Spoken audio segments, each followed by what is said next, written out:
আমি তাকিয়া সুলতানা। কেমন আছো তুমি? ভালো। কোন ক্লাসে পড়ছো? ক্লাস 5।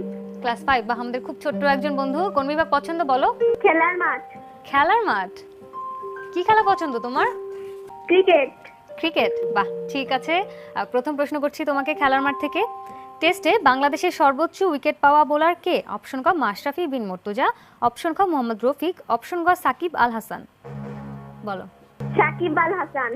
অপশন গ সাকিব আল হাসান নিলাম। বাহ, চমৎকার, একদম সঠিক। তিনি 51 ম্যাচে 188টি উইকেট পেয়েছিলেন। পরের প্রশ্ন, ইংলিশ প্রিমিয়ার লিগে এখন পর্যন্ত চেলসি চ্যাম্পিয়ন হয়েছে কতবার? অপশন ক 3 বার, অপশন খ 5 বার, অপশন গ 6 বার। বলো। 5 বার। অপশন খ 5 বার নিলাম। বাহ, ব্রিলিয়ান্ট, একদম সঠিক উত্তর। অভিনন্দন তোমাকে। 1000 টাকা সমমূল্যের বই তোমার জন্য। একটু বলে দিচ্ছি, 2016-17 মৌসুমে তারা সর্বশেষ চ্যাম্পিয়ন হয়। পরের প্রশ্নে কি যাব? না। যাব না? ঠিক আছে, অনেক ধন্যবাদ অংশগ্রহণ করার জন্য।